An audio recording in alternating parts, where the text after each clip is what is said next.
បងអូនបាត់ខ្ញុំ2ថ្ងៃតិចបារម្ភថាបាត់ខ្ញុំទៅណាខ្ញុំឈប់លក់ឈប់អីហើយអត់ទេបងអើយនៅទទួលជួយទិញអីបានពីចិនធម្មតាហើយសេវាដូរលុយចិនហ្នឹងក៏នៅទទួលបើកធម្មតាមួយនៅឆាតអីក៏មកអីបានហើយដូរលុយរាល់ថ្ងៃទេគាត់ថា2ថ្ងៃនេះខ្ញុំរៀងសេតតិចដោយសារតែជួបអ្នក scam អ្នកទាំងអស់គ្នាអ្នកដូរលុយ WeChat ហើយឆាតមកសង scam ទោះបីជាខ្ញុំអត់បានចាញ់បោកក៏ដោយប៉ុន្តែខ្ញុំមានអារម្មណ៍ថាខ្ញុំសេតឡើងពី2ថ្ងៃមនុស្សខ្ញុំចង់ឯងដឹងថាមានបងប្អូនណាដូចខ្ញុំអត់ទេឲ្យតែអត់សុបាយចិត្តរឿងអីមួយហ្នឹងគឺមួយថ្ងៃហ្នឹងគឺខូចហ្មងឥឡូវហ្នឹងតម្រី cover បានមកវិញឯងមកថតមកកាត់វីដេអូចាស់ដែលបានថតទុកខាបងចឹងឯបានថ្ងៃនេះគឺសិតតែបានតែទិញខ្លួនឯងពីថៅប៉ាវច្រឡំថៅប៉ាវទិញពីភីងតនេះអស់គ្នាខ្ជូរណាអានេះគឺខ្ញុំប្រដាប់ពុកអង្គុយតែពីនៅថ្មីទេចឹងដាក់នឹងមុខបាននិយាយទៅដោយសារខ្ញុំអត់អង្គុយកៅអីខ្ញុំអង្គុយផ្ទាល់ការ៉ូដល់ពេលចឹងទៅវារៀងឈឺវារៀងអាចអីគេភ្នែកជើងយើងរៀងខ្មៅទីនោះខ្ញុំមានអារម្មណ៍ថារៀងឈឺឡើងហ្នឹងហើយវារៀងមានអារម្មណ៍ភ្នែកជើងឡើងខ្មៅចឹងទៅទិញអានឹងមកធ្លាប់ខ្មៅវាឈឺហើយតម្លៃនឹងផែជាម៉ាននេះខ្ញុំដាក់នៅលើ screen ឲ្យអ្នកទាំងអស់គ្នាមើលហើយបន្តមកទៀតគឺទិញអាវអ្នកទាំងអស់គ្នានិយាយទៅកាលមុនណាខ្ញុំអៀនច្រើនណាស់សូម្បីតែទៅទិញសាឡេណាម៉ៃក៏ខ្ញុំអត់ហ៊ានទៅទិញមិនមែនអត់ហ៊ានទៅទិញទេវាថាអៀនអ្នកលក់អត់ចង់និយាយទៅអត់ចង់ឲ្យគេឃើញអញ្ចឹងតែមកដល់ឥឡូវនេះអាយុ10ជាងហើយនឹងអាយុ20ជាងនេះវាខុសគ្នាឆ្ងាយឥឡូវខ្ញុំមានអៀនអីទេអ្នកនរគ្នានិយាយទៅនិយាយមួយមនុស្សស្រីក៏បានមនុស្សប្រុសក៏បានអ្នកលក់ទោះបីជាគាត់ជាមនុស្សប្រុសហើយគាត់លក់កៅអៅនេះអីក៏ខ្ញុំហ៊ានទៅសួរទិញអីធម្មតាដែរតែគាត់ថាខ្ញុំវាខ្ជិលដើរផ្សារអ្នកនរគ្នាបាទខ្ញុំក៏មកពីចិនមកហ្មងទៅអង្គុយរើសក្នុង app ដាក់ត្រូវសាយត្រូវអីហើយចុចទិញមកបដ ாய்ហើយតម្លៃដូចគ្នាខ្ញុំផ្លេចឲ្យខ្ញុំដាក់នៅលើ screen nàyអ្នកទាំងអស់គ្នាមើលនិយាយទៅអាវពីរហ្នឹងខ្ទង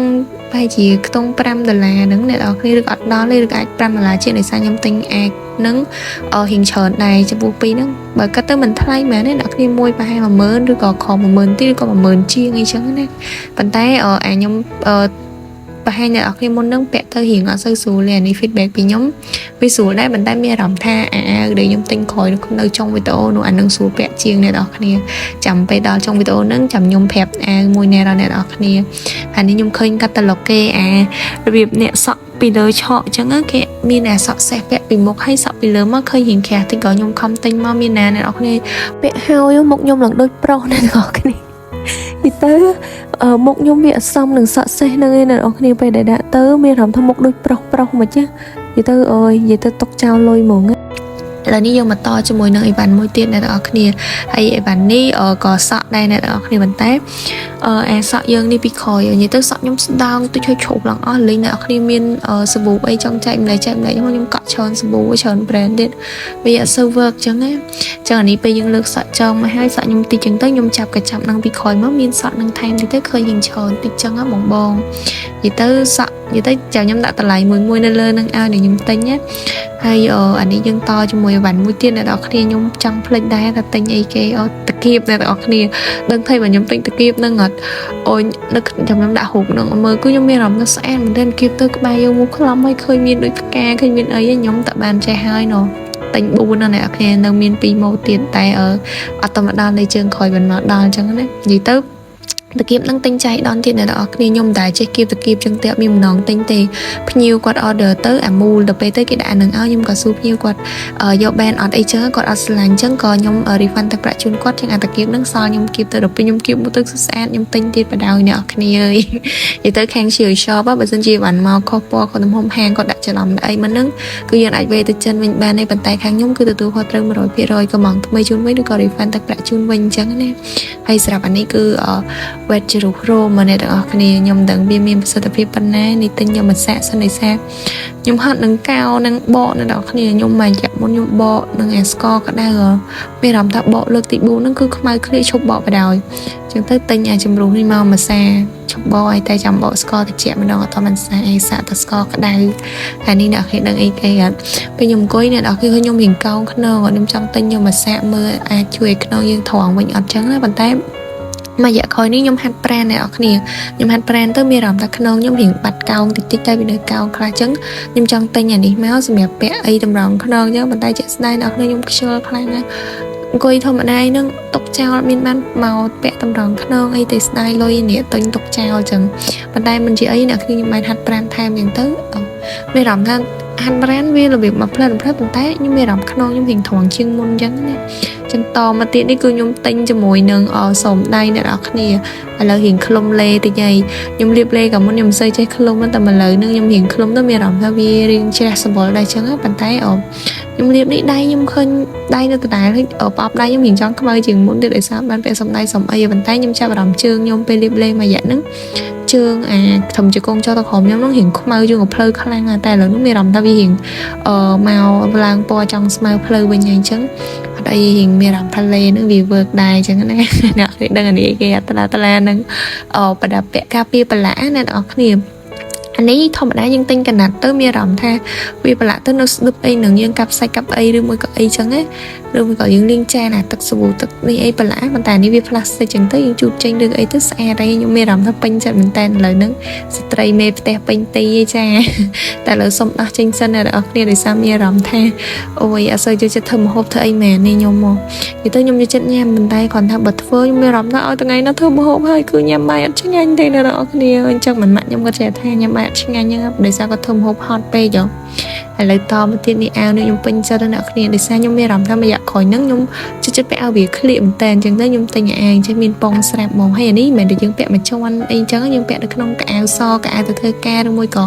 កៅអៅរៀនអីគឺមួយអែមហ្មងនិយាយទៅអត់មានតឹងសូសាប់ច្រើនពីមួយជាន់ម្ដងកាលខ្ញុំនៅរៀនណាខ្ញុំពាក់អាវក្នុងមួយជាន់ហើយបានអាវកាក់ធម្មតាដល់មានពងហ្នឹងពីលើមួយជាន់ទៀតហើយបានកៅអៅសពីលើចឹងវា2 3ជាន់ពេលនេះយើងនៅរៀនអីចឹងខ្ញុំពាក់តែនឹងមួយជាន់ហើយជាមួយកៅអៅសមួយទៀតមកគឺអូខេស្អាតហើយអត់សោះស្អាតទេអ្នកទាំងអស់គ្នាហ្នឹងhonest review ពីខ្ញុំហ្មងណាបងប្អូនអីហ្នឹងឬក៏បងទៅធ្វើការគឺទិញអាវែងហ្នឹងពាក់ទៅហើយនេះអ្នកទាំងអស់គ្នាដែលខ្ញុំប្រាប់ថាស៊ូលពាក់អានេះនិយាយទៅវាតុនហើយពេលពាក់ទៅមានអារម្មណ៍ថាធុងយើងឡើងមូខ្លំហ្មងហើយនិយាយទៅអត់មានឈឺមានអីអាវក្នុងខ្ញុំធម្មតាខ្ញុំពាក់អាកលអ្នកនរគ្នារៀងឈឺអញ្ចឹងដល់ពេលអានេះពាក់ទៅខ្ញុំអូនិយាយទៅគឺស្រួលពាក់ហ្មងអានេះស្រួលពាក់ជាងអាមុនណាដែលខ្ញុំថតវីដេអូនៅមុខគេប្រអស់មិញអាវីដេអូកោះហ្នឹងខ្ញុំពាក់តែសូវស្រួលមែនហើយនេះស្រួលជាងហើយនេះមួយទៀតឯអ្នកនរគ្នាពាក់នៅពីក្នុងអាវសដូចគ្នាតែវារៀងក្រាស់ជាងហើយសាច់វាអត់សូវទន់ដូចអានោះទេប៉ុន្តែអានេះថ្លៃជាងអ្នកនរគ្នា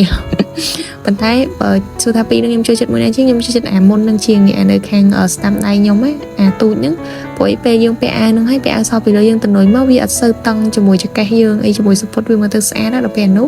សាច់វារៀងរឹងហើយពេលយើងទៅនុយសពុតទៅវារកថាវាឡើងកម្រាស់សពុតយើងតិចទៀតចឹងអត់សូវស្អាតទេអានេះខ្ញុំទិញសំដៃលាបលេអ្នកនរគ្នាដោយសារដៃខ្ញុំឥឡូវឆាប់អាឡែស៊ីមិនដឹងឯងមានអារម្មណ៍ថាប៉ះទឹកតន្ទុយឡងឈួញហើយឡងលបអញ្ចឹងខ្ញុំស្មានថាលាបលេណាសម្រាប់លាបលេអាវានេះហើយទឹកលាងចានទឹកងូតទឹកនិយាយទៅប៉ះទឹកដល់ផ្លែតឡើងនេះហ្មងខ្ញុំទិញសំដៃលាងចានសំដៃការពារទឹកស្មើតែពេលកក់សក់ឥឡូវខ្ញុំឈប់កក់ដៃបន្តឡើយខ្ញុំអត់ចង់ពាក់សំដៃហ្នឹងទេមានអារម្មណ៍ថាកក់វាអត់សូវស្អាតប៉ុន្តែខ្ញុំមានវិធីដៃខ្ញុំវាជ្រួញពេកអ្នកនរគ្នាប៉ះទឹកតាន់តិចដឹងអាឡែស៊ីឬក៏អីនេះដងបងដឹងថានឹងកើតអីមានថ្នាំលេបអីហ្នឹងជួយប្រាប់ខ្ញុំផងព្រោះខ្ញុំអត់ដឹងថាត្រូវធ្វើមិនរងហើយកុំឲ្យវាសូវវាប៉ះទឹកតែប៉ុណ្្នឹងអីដែលខ្ញុំអាចធ្វើបានអញ្ចឹងណាអានេះគឺសូមជើងអ្នកនរគ្នាអូយស្រឡាញ់តែប៉ុន្មានខ្ញុំដាក់តម្លៃឲ្យអ្នកនរគ្នាមើលនិយាយទៅបានច្រើនគូខ្លាំងមែនថានេះវាស្រួលពាក់ជាងខ្ញុំទិញរដងតិចខ្ញុំទិញរដងខ្ញុំធ្លាប់តែទិញអាស្ដាងអានេះដល់ពេលខ្ញុំចង់ក្លុំលេអញ្ចឹងទៅខ្ញុំក៏អង្គុយមើលតិចសាច់កណាត់ពីក្នុងវារបៀបជើឲ្យមានអារម្មណ៍ថាវាក្រាស់ជាងអាធម្មតាហើយពេលក្លុំលេអ្នកខ្ញុំពាក់ទៅខ្ញុំមានអារម្មណ៍ថាជើងខ្ញុំមានអារម្មណ៍ថាវារៀងក្តៅបែកញើសមិនក៏មិនដឹងតែជើងខ្ញុំឡងសហ្មងប្រអប់ជើងហ្នឹងមែនអាកជើងឡើងទៅលើកជើងឡើងទៅលើហ្នឹងខ្ញុំឃ្លុំដែរតែសូវសបណ្ដាប្រអប់ជើងហ្នឹងគឺសលឿនហ្មងហើយនិយាយទៅបងប្អូនចង់ឃ្លុំលេអីទិញអាសុំជើងរៀងក្រាស់តិចមកពាក់មកគឺជើងយើងឆាប់សអញ្ចឹងណាអានេះគឺសុំដៃអ្នកនរគ្នាខ្ញុំស្ដាយមែនតើនឹងចឹងខ្ញុំអត់ទិញឲ្យគេកាត់ហើយមានអារម្មណ៍ថាគេកាត់ហើយគេកាត់ជ្រុលទោះបីឃ្លុំលេទៅក៏ឃើញគេញ៉ោដៃយើងខ្មៅដែរអញ្ចឹងយើងគួរតែទិញអាណាដែលវាអត់សូវនេះវិញល្អជាងខ្ញុំអានេះ honest review ហ្មងខ្ញុំអត់សូវពេញចិត្តទេខ្ញុំទិញសំដៃក្រោយមុននឹងដោយសារទិញឲ្យគេកាត់ហើយនោះវាគេកាត់វែងពេកហើយនេះប្រដាប់ដោះក្អែលពេលងូតទឹកអានេះអ្នកគ្នាមិនបាច់ទិញខ្ញុំទិញហើយមានអារម្មណ៍ថាវាអត់ជួយជំរុះក្អែលវាឈឺពេលដោះទៅឈឺមានអារម្មណ៍ឈឺកាហាយស្បែកមិនចង់របស់ស្បែកវាមិនធ្វើឲ្យយើងលះស្បែកទេប៉ុន្តែ មានអារម្មណ៍ថាវាអត់ស្រួលដោះហើយវាអត់សូវមកក្អែខ្លាំងអីមែនទេអាហ្នឹងចង់ហៅអីផ្សេងដោះវិញហៅអីតុនមកដោះវិញសម្រាប់ក្អែដៃយើងអញ្ចឹងណាឥឡូវនេះខ្ញុំទិញខ្ញុំអានមកស៊ីងអីអស់ហើយអ្នកខ្ញុំប្រមូលបានຕົកពួយមិនអញ្ចឹងទេញ៉ៃពេញនឹងលើហើយអ៊ំម្ចាស់ផ្ទះដេញចេញពីផ្ទះលើហើយហើយអ្នកនឹងបរិយាកាសខ្ញុំ review នឹងនៅនៅមុខព្រះភូមិអ្នកទាំងអស់គ្នាមុខព្រះភូមិអ៊ំម្ចាស់ផ្ទះនឹងឯងនិយាយទៅខ្ញុំធុញថប់នឹងនៅក្នុងបន្ទប់ខ្ញុំដើរចេញមកក្រៅនិយាយទៅតែប៉ុណ្្នឹងឯផ្ទះខ្ញុំដើរទៅមុខទៅក្រោយទៅមុខទៅក្រោយខ្ញុំមួយថ្ងៃនោះអត់ចេញទៅក្រៅទៅខ្ញុំអត់សូវចេញទៅក្រៅទៅលើនៅតែផ្ទះតែមួយថ្ងៃតែមានអារម្មណ៍ថាមានសុភមង្គលសុវត្ថិភាពផ្លូវចិត្តហ្មងណាចឹងអានេះជឿបានតែទិញក្នុងថ្ងៃហ្នឹងតែអត់អស់ហើយអ្នកគ្នានៅជើងក្រោយមកទៀតគាត់ថានេះមកមួយជើងខ្ញុំ review ឲ្យអ្នកគ្នាមើលមួយជើងសិនជើងសាប់បងអូនចង់កំងបាន Vision អីគឺអាចតាក់ទងមកខាង Chill Shop បានណានិយាយទៅខ្ញុំមានទទួលជួយ order បាន Vision មកហ្មងហើយវិធីកំងបងអូនគាត់ផ្ញើ link នឹងរូបភាពមកខ្ញុំគឺអូខេតែប៉ុណ្្នឹងអត់មាននិយាយច្រើនត្រូវទៅរកតាក់ទងណាឲ្យបងអូននៅតាមខេត្តពេលបានម្ដងខ្ញុំផ្ញើជូនបាន25ខេត្តក្រុងតាមរយៈបន្ថែមឬជានាទីទៀតចឹងបងប្អូនអាចចូលមើលល្បិតនៅក្នុង account TikTok របស់ខ្ញុំបានណាប្រហែលគីឡូនេះខ្ញុំអត់សូវបាននិយាយច្រើនមែនទេចឹងវីដេអូខ្ញុំមានតែប៉ុណ្្នឹងឯងអរគុណច្រើនបងប្អូនទាំងអស់គ្នាជួបគ្នាវីដេអូក្រោយបាយបាយ